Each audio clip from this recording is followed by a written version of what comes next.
Y otro mensaje a la conciencia entonces el día de hoy, basado en Primera de Corintios capítulo 5 y versículo 7. Y luego vamos a volver a pisar aquellas tierras que anduvimos la semana pasada. Nos vamos a transportar una vez más en el tiempo a la época de Josías. Pero leamos ahorita aquí Primera de Corintios capítulo 5, versículo 7 en adelante. ¿Y qué dice? Leámoslo en el nombre del Señor. Dice: limpiaos pues de la vieja levadura para que seáis nueva masa, sin levadura como sois, porque nuestra Pascua, que es Cristo, ya fue sacrificada por nosotros. Así que celebremos la fiesta, no con la vieja levadura, ni con la levadura de malicia y de maldad, sino con panes sin levadura de sinceridad y de verdad. Así dice el Señor en esta mañana. Amén, iglesia. Cristo es nuestra Pascua y de eso estaremos hablando en buena parte el día de hoy. ¿Cuántos años dijimos que tenía aquel niño cuando comenzó a reinar? 8 años. Y en un resumen de su vida dice que reinó 31 años e hizo lo recto ante los ojos de Jehová. Gracias a Dios por personas como Josías. Son esos que enderezan la nave. Son esos que enderezan una generación que está torcida. Son esos restauradores. Por eso a Josías se le llama un reformador en la época de la historia del pueblo de Israel. Y no importando digamos así, la ascendencia que tuvo, porque él vino de un padre y de un abuelo que, ay Dios, hermanos, estos sí que perversos, pervertidos, pero hay una oportunidad. No necesariamente seguir con la misma herencia generacional. Algunas veces se ha dicho que si el abuelo fue pícaro, el padre fue pícaro y el nieto tendría que seguir siendo pícaro. Pero eso se puede romper cuando uno encuentra la libertad preciosa en Jesucristo. Y el ejemplo lo estamos viendo aquí. Voy a dividir en dos, ¿verdad? Voy a regresar un poquito al antes de Josías y luego voy a volver para ver la época de Josías. Regresemos un poquito, ¿quién fue su padre? Su padre fue Amón, según vemos ahí en la palabra, ya identificó, eso está en el capítulo 21 y versículo 19, dice, de 22 años era Amón cuando comenzó a reinar, reinó 2 años en Jerusalén. El nombre de su madre fue Mesulamet, hija de Jarús de Jotba, pero tristemente hizo lo malo ante los ojos de Jehová, como lo había hecho Manasés su padre.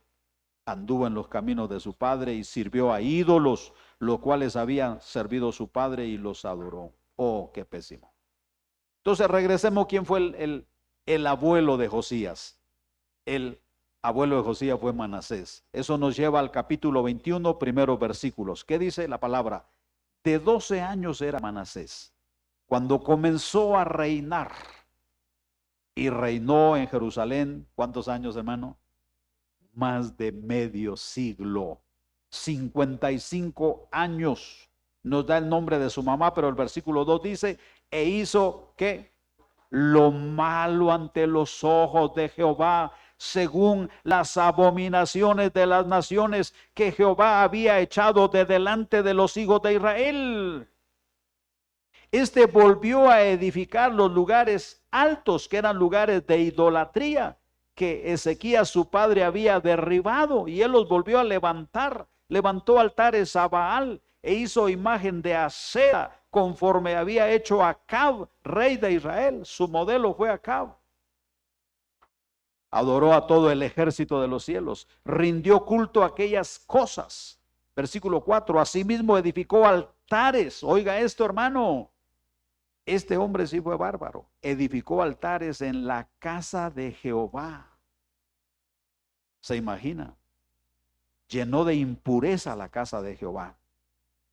donde el Señor había dicho, yo pondré ahí mi nombre. En el versículo 6 dice, pasó a su hijo por fuego y se dio a observar los tiempos, fue agorero, instituyó encantadores y adivinos, multiplicando así el hacer lo malo ante los ojos de Jehová para provocarlo a ira. 7, puso una imagen de acera que él había hecho en la casa de la cual Jehová había dicho a David y a Salomón su hijo, yo pondré mi nombre en esta casa y en Jerusalén. Qué barbaridad, hermano. ¿Y fue por cuántos años? Dice, 55 años. En 55 años, hermano, toda una generación se perdió. Dice que las generaciones más o menos se calculan un cambio de una a otra en 40 años. Aquí se perdió una generación. Yo diría más de una generación se perdió. Se establecieron criterios de idolatría, de rebelión, de rebeldía para todo el pueblo.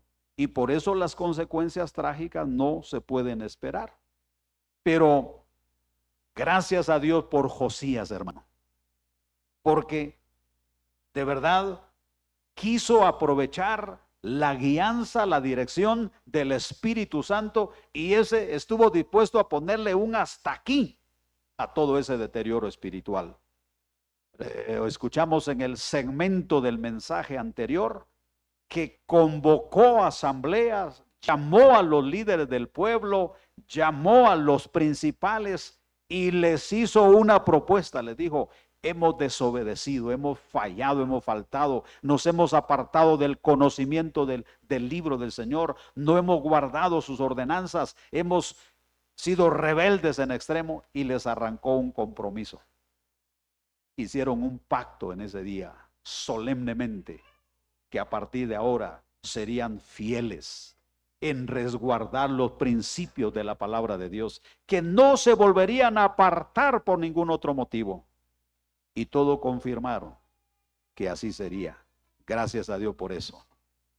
Amén, hermano. No importa qué tan mala esté la situación, no importa de qué tamaño sea el pecado, no importa de qué tamaño el desvío, la rebelión, siempre que haya un espíritu de restauración, siempre que haya una oportunidad de reconsiderar. Y entonces vean lo que sigue después del capítulo 23, versículo 4.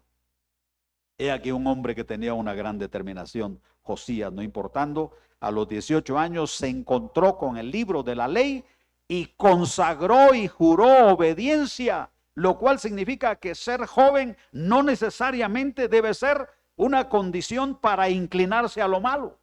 Ser joven no significa inmadurez, ser joven no significa irresponsabilidad, ser joven no significa que tenemos que seguir la corriente del mundo. 18 años tenía Josías y con sus 18 años se puso al frente de una serie de reformas espirituales para el pueblo. Leamos el versículo 4. Josías, entonces mandó el rey al sumo sacerdote Hilcías y a los sacerdotes de segundo orden y a los guardianes de la puerta. ¿Qué les ordenó? Que sacasen del templo de Jehová todos los utensilios que habían sido hechos para Baal, para Acera, para todo el ejército de los cielos, y los quemó fuera de Jerusalén, en el campo de Cedrón, e hizo llevar las cenizas de ellos a Betel. Es lo único que le queda a esos altares. 5. Quitó a los sacerdotes idólatras que habían puesto los reyes de Judá para que quemasen incienso en los lugares altos en las ciudades de Judá y en los alrededores de Jerusalén. Asimismo, a los que quemaban incienso a Baal, al sol, a la luna, a los signos del zodíaco, a todo el ejército de los cielos.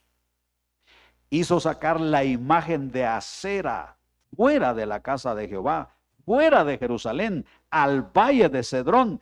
Quemó en el valle de Cedrón y la convirtió en polvo. Echó el polvo sobre los sepulcros de los hijos del pueblo. Además, derribó los lugares, ¿qué lugarcitos estos, hermanos? De prostitución idolátrica, que estaban en la casa de Jehová, en los cuales tejían las mujeres tiendas para acera. E hizo venir todos los sacerdotes de las ciudades de Judá y profanó los lugares altos donde los sacerdotes quemaban incienso a esas obras hechas de hombres. Esos lugares altos donde los sacerdotes quemaban incienso desde Geba hasta Berseba. Derribó los altares de las puertas que estaban a la entrada de la puerta de Josué, gobernador de la ciudad, que estaban a la mano izquierda a la puerta de la ciudad. Y así, hermanos, avanzan las reformas, avanza todo este cambio, esa transformación que el pueblo del Señor empezó a vivir desde ese momento. Yo diría que lo primero que hizo Josías, para resumir esto, fue una purificación. Tuvo que purificar al pueblo y los lugares de adoración, principalmente la casa de Dios. Eliminó los altares que se habían construido desde ese tiempo. Hermano, pareciera que la religión no tuviera mucho que ver. Algunos dicen, mire, yo no soy ni de un lado ni de otro, dice. Yo no tengo, dice, yo no tengo ninguna religión. Y pareciera que estuvieran buenos, y estuvieran bien así. Pero eso significa que no tienen ninguna identidad. No tienen ninguna relación con Dios. Hermano, las reformas espirituales que la ciudad, que la nación, que el pueblo necesitan hacer, tiene que ver con la purificación del culto a Dios. El culto a Dios debe ser purificado, debe ser restaurado, debe ser renovado, y lo que haya que sacar, para afuera. Lo que no venga de Dios, para afuera. Lo que Dios no estableció, para afuera. Costumbres, principios, hábitos y cosas que Dios no estableció, para afuera. Es lo que nos enseña esto. Tenemos que purificar el culto a Dios. Si hemos admitido cosas, si hemos acostumbrado o practicado cosas que Dios nunca estableció y mandó que se hicieran, para afuera, queridos hermanos, necesario que nos encontremos con eso. Entonces, lo que hizo fue otra vez reactivar el verdadero culto a Dios. Porque hay un culto aceptable a Dios, hay un culto que es el que le agrada a Dios, y para eso Dios había establecido su casa, lugar de adoración, lugar donde habían sacrificios, ofrendas, donde había un encuentro con Dios. Ese era el culto que había que restablecer. Ahora, ustedes saben que la ira de Dios se había encendido contra todo el pueblo. Pero Josías hizo todo lo posible. Si nos trasladamos al versículo 21, dice la palabra de Dios, voy a pegar un salto ahí porque me gusta y me interesa esto. Dice, entonces mandó el rey a todo el pueblo diciendo, ¿qué ordenó? ¿Cuál fue su instrucción? Haced la Pascua a Jehová vuestro Dios, conforme a lo que está escrito en el libro de este pacto. No había sido hecha tal Pascua, ¿desde cuándo, hermano? Desde los tiempos de los jueces, cuando gobernaban a Israel, ni en los tiempos de los reyes de Israel y de los reyes de Judá. A los 18 años del rey Josías fue hecha aquella Pascua a Jehová en Jerusalén. ¿Cuánto sabe usted acerca de la fiesta de la Pascua, hermano? ¿Y por qué era necesario restaurar la fiesta de la Pascua? ¿Cuánto sabemos acerca de la Pascua? ¿Cuándo se instituyó la Pascua para Israel?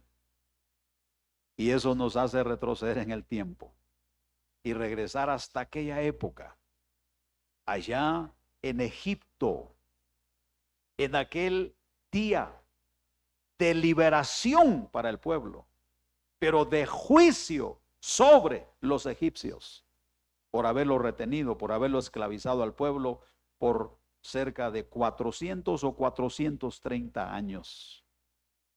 Ese día se estableció la fiesta de la Pascua allá, en esa noche, que era la última noche que el pueblo de Israel tenía que estar como esclavos en tierra ajena, Egipto. Dios había dado la instrucción de que cada familia escogiera ¿qué?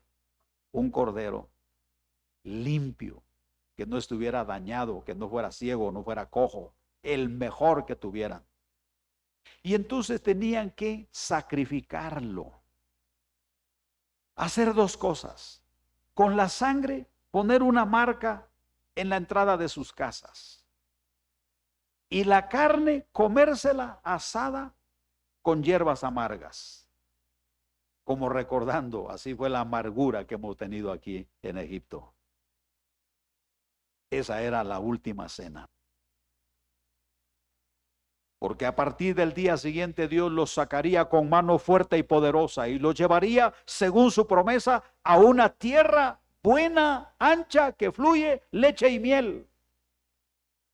Porque Dios se había acordado de su pueblo, había visto su aflicción, había escuchado su clamor y había descendido para librarlos. Pero el Señor les estableció la fiesta de la Pascua como una fiesta conmemorativa que debían de celebrarla cada año en la misma fecha, para que las generaciones siguientes, los niños convertidos en jóvenes, las generaciones nuevas, siempre se recordaran del brazo fuerte y poderoso del Señor que los sacó de Egipto. Porque el pueblo de Dios no hubiera podido salir de Egipto por nada. Humanamente era imposible la empresa de liberación del pueblo. No habían salidas. Tenía que ser por una intervención mayor, por un poder mayor, una intervención de Dios para sacarlos de ese lugar. Y Dios quería que el pueblo siempre se recordara, que no olvidaran que sus padres habían sido esclavos en Egipto, pero por la intervención divina, el Señor los sacó de ese lugar para llevarlos a una tierra prominente, una tierra prodigiosa, en donde nunca iba a escasear la comida, la leche, la miel, toda la provisión de parte de Dios. Todo ese recordatorio que acabo de hacerles estaba implícito en esa fiesta de la Pascua. Cada año. Imagínense a los niños cuando ya empiezan a hacer sus preguntas, a lo mejor de 2 o 3 años. Mami, ¿y por qué estás haciendo esto? Papi, ¿y por qué trajiste el cordero y lo has sacrificado? ¿Y por qué le quitas la carne pero no quiebras ninguno de sus huesos? ¿Y por qué lo comemos con hierbas amargas? Y esa pregunta se convertía en una enorme oportunidad de educar. El Padre, contenido de la historia, contenido de la palabra de Dios, contenido de esa pasión de transmitirle a su hijo el conocimiento de Dios, comenzaba su discurso.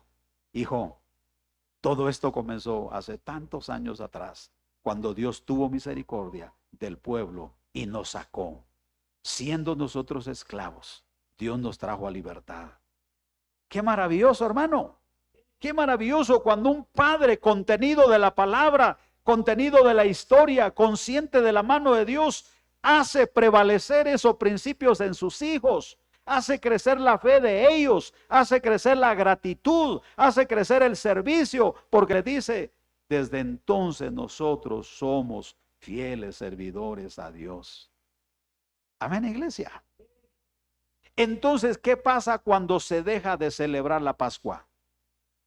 ¿Qué creen que pasa cuando se deja de celebrar la Pascua? Toda esa recitación que le acabo de hacer, toda esa explicación, ese revivir la historia, esa transmisión del conocimiento, se acabó, se esfuma. Se le olvidó al padre y nunca se la transmitió a su hijo. El hijo nunca conoció, creció, se hizo grande, formó su familia y jamás relató esta historia a su descendencia porque tampoco él la conoció. Sus hijos crecieron sin el conocimiento, el temor de Dios. Se hicieron grandes, crecieron, formaron su familia y jamás relataron esta historia porque nunca la conocieron. Y generación tras generación se fue olvidando. Ya no tomó en cuenta la historia. Ya no conocieron los hechos maravillosos de Dios. Descuidaron los mandamientos del Señor. Y cuando una persona se aparta de Dios y se olvida los mandamientos de Dios, es presa fácil para cualquier otro criterio religioso barato, basura que esté deambulando en el ambiente, lo absorbe, lo trae, lo establece y al rato ya eso es su culto, ya eso es lo que se vive en su casa. No sé si me están siguiendo, hermanos, en esta mañana. Estoy muy emocionado, ¿verdad? Estoy emocionado con esto. Hermano, por eso, ¿qué pasó con esos 55 años de Manasés que nunca celebró la fiesta de la Pascua para su pueblo? Entonces fue fácil creer en cualquier cosa, fue fácil creer en la Llorona, fue fácil creer en Juan No, fue fácil creer en el Cadejo, fue fácil creer en cualquier demonio. Porque la historia de Dios dejó de ser el centro de la casa, de la familia, del temor, de la educación cristiana de los hijos. ¡Qué barbaridad! Nosotros siempre tendríamos que pedir perdón, hermanos, si de perdón se trata, tenemos que pedir perdón por las generaciones que abusivamente pasaron y vivieron, hicieron su vida, crearon una familia, establecieron una descendencia, pero lejos del conocimiento de Dios, lejos de los principios de Dios, lejos de establecer a Dios en el centro de la historia de una familia. ¡Qué barbaridad! ¡Qué barbaridad! Pero también dijimos que hay un salvoconducto, hay una salida, hay una solución. ¿Y cuál es? Usted que está aquí hoy. Usted que está retomando el camino. Josías enderezó la nave. Josías hizo lo que tenía que hacer. ¿Hará usted lo suyo? ¿Hará usted su parte? ¿Se pondrá usted en la brecha? ¿O seguirá arrastrando la mala racha que le dejaron? ¿Pondrá un hasta aquí a ese deterioro? ¿O comenzará un esfuerzo de reconstrucción? Así que dos cosas vimos el día de hoy. Número uno, sacar lo que hay que sacar. Purificar, limpiar. Amén, iglesia. Por favor, enfatizo eso. Consagremos el culto a Dios. No permitamos que el altar de Dios sea amancillado. Reconsagremos el culto a Dios. Procuremos que nuestros hijos, nietos y demás generaciones de verdad le ofrezcan culto a Dios. Que le ofrezcan obediencia a Dios. Que le ofrezcan adoración a Dios. Que le ofrezcan su servicio a Dios. Iglesia, no está bien que si las cosas hasta aquí han estado mal, estuvieron desviadas, estuvieron torcidas, que sigamos nosotros conscientes de lo que Dios nos está hablando en esas condiciones. Haya lo que haya que hacer. Consulte al mismo Espíritu Santo que fue el que guió a Josías, que tomó a ese niño cuando tenía 8 años o cuando tenía 18 años, porque yo entiendo que esa reforma no viene de otro lado, sino viene de la misma guianza del Espíritu Santo.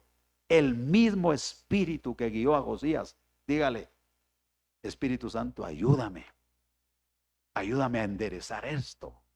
Ayúdame a causar un impacto. Ayúdame, Señor, a traer las reformas. Y comience a celebrar la Pascua de nuevo. ¿Qué fue lo que leímos allá en Primera de Corintios capítulo 5, versículo 7? Los hago volver otra vez ahí. Primera de Corintios capítulo 5, versículo 7. ¿Qué dijimos, hermano? ¿De verdad quiere usted una reforma espiritual en su vida, en su casa, para su familia? ¿De verdad quiere usted cambiar el estado de las cosas, hermano, y de su casa, de su gente? Hermano, ¿a qué nos llama el Señor? ¿Está leyendo la palabra? ¿Qué dice el versículo 7? ¿Con qué comienza? Leamos este versículo todos juntos. Dice así, 1, 2 y 3.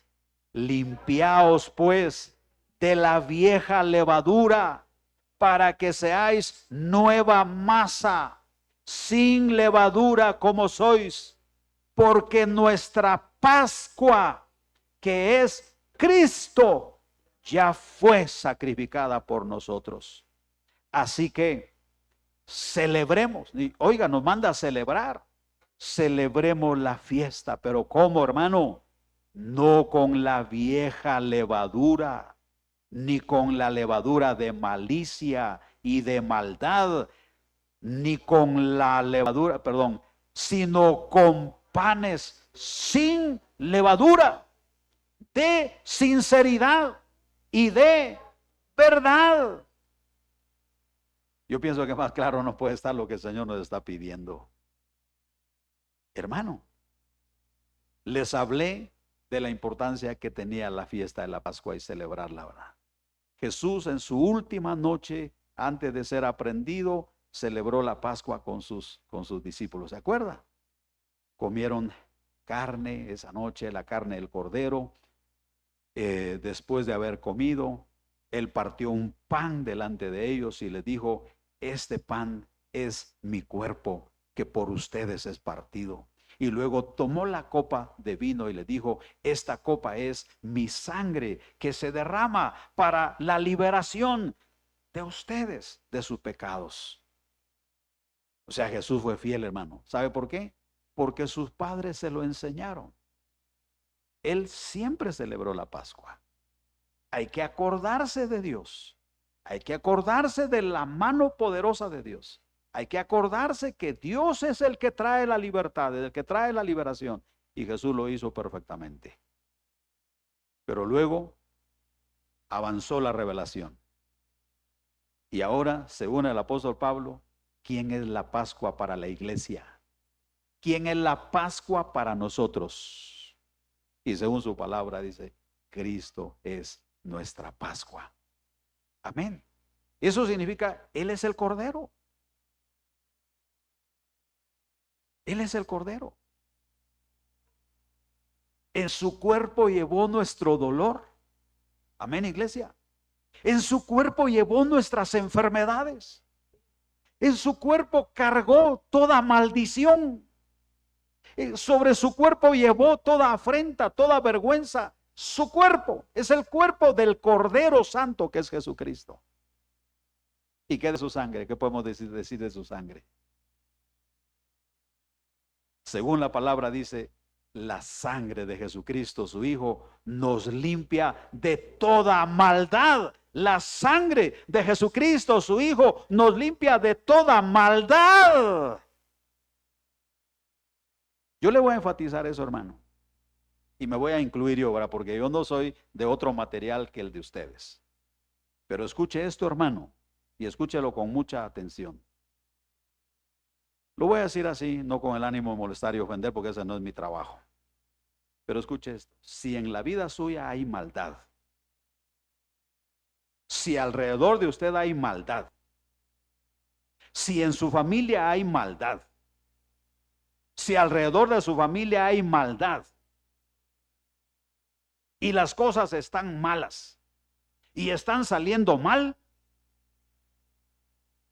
¿Responsabilidad de quién es? Eso significa que la sangre de Cristo no está trabajando ahí. Significa que la sangre de Cristo no está haciendo nada ahí, porque la palabra que dice, la sangre de Jesucristo, su Hijo, que es nuestra Pascua, ¿qué hace? Nos limpia de toda maldad. Esa maldad ya hace tiempo que debió haberse ido por el desagüe. Esa maldad ya hace mucho tiempo que debió haberse largado. Esa maldad ya hace mucho tiempo que debió, o hacemos ineficaz la sangre de Cristo. ¿Qué me dicen? ¿Por qué es necesario celebrar la Pascua otra vez? Cristo es nuestra Pascua. Maravilloso. Por eso la iglesia, las familias, los individuos, cuando celebramos la Pascua, que es Cristo, cuando nos volvemos a Cristo, cuando lo establecemos a Él en el centro de nuestros corazones, en el centro de nuestras familias, cuando la familia entiende que Cristo murió para lavarnos, para limpiarnos, para quitar nuestro pecado, nuestra maldad, cuando la familia entiende eso,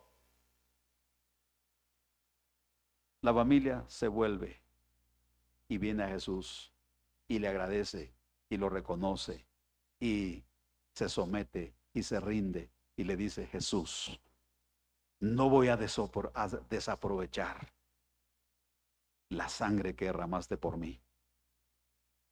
Que tu sangre me limpie y limpia lo de mi casa y limpie todo mi entorno de toda maldad. ¿Cierto, hermano? ¿Está captando la idea en esta mañana? Es decir, yo cuando estaba pensando en este mensaje, cuando estaba pensando en todo esto, queridos hermanos, yo dije, ¿por qué Dios no está bendiciendo tanto como quisiera bendecir? Y lo dije bien, ¿por qué Dios no está bendiciendo tanto como quisiera bendecir? Lo digo de otra forma, ¿por qué la gente no está siendo bendecida tanto como Dios quisiera que sea bendecida? ¿Por qué? Porque dejó de celebrar la Pascua. Perdió el libro, se desenfocó y no está celebrando la Pascua. Y usted dirá, ¿qué hay en la Pascua entonces? Es lo que le he estado diciendo en esta hora. Si Cristo es nuestra Pascua, ¿qué tenemos que hacer, hermano? Establecerlo en el centro de nuestra vida, de nuestro corazón. Si Cristo es nuestra Pascua, establecerlo en el centro de nuestra familia. Si Cristo es nuestra Pascua, establezcámoslo en el centro de toda nuestra actividad. Si Cristo es nuestra Pascua, establezcámoslo en todos los aspectos de nuestra vida, productiva, de trabajo, cualquiera, de negocios. Establezcamos a Cristo ahí como el centro de nuestra bendición, de nuestra provisión. Dejemos de ser malcriados, dejemos de ser niños mal portados, dejemos de ser niños rebeldes, dejemos de ser niños desobedientes. Volvámonos al Señor y volvámonos a Jesús de todo nuestro corazón. Cierro con esto. Cuando se dijo aquí, el apóstol Pablo dice, estoy en 1 Corintios 5:8, dice, así que celebremos la fiesta, pero no con la levadura vieja. Hermano, hay dos formas de hacer la fiesta, con levadura vieja o con la levadura nueva. ¿Con qué la está haciendo usted? ¿Con qué está ofreciendo usted su servicio a Dios? El culto que le ofrece a Dios, ¿de qué está hecho? ¿De qué está lleno? ¿Levadura vieja o la nueva levadura? Hermano, aquí uno revisa qué costumbres anda arrastrando y desde no sé cuántos años las trae consigo. Tiempo es de buscar una renovación, una restauración. ¿Qué más dice? No con la vieja levadura, ni con la levadura de malicia, ni de maldad, hermano. Amén, iglesia. Como se dice, algunos patean con los dos pies. ¿Qué hay detrás de eso?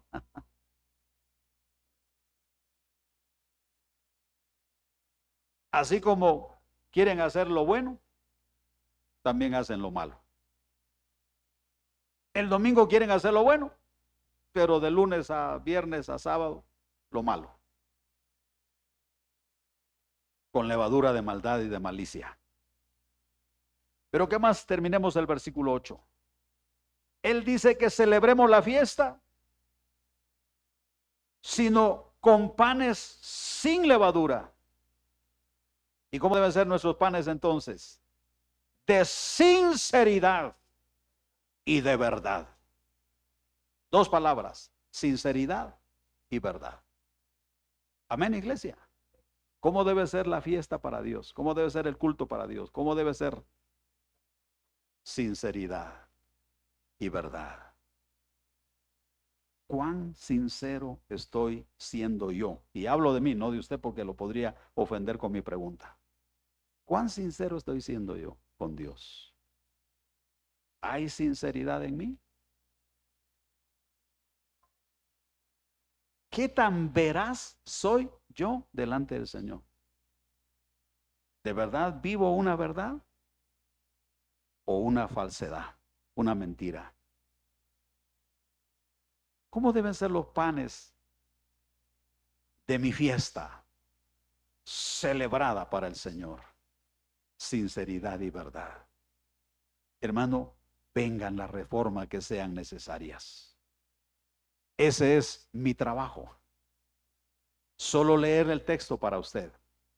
Pero el trabajo del Espíritu Santo es aplicarlo a la vida suya. Y es causar una conmoción. Si usted está sintiendo esa conmoción, ya no es asunto mío, y es asunto del Espíritu Santo. Pero usted puede haber sido y puede ser bendecido más de lo que hasta ahora ha sido. Mejor de lo que hasta ahora ha sido. Y yo lo convoco en esta hora, Iglesia del Señor. Iglesia del Señor, lo convoco para que comience a hacer las reformas necesarias.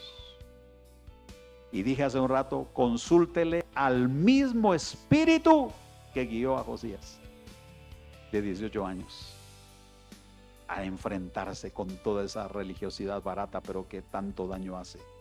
Y trajo de regreso la fe, el verdadero culto a Dios. Amén, iglesia.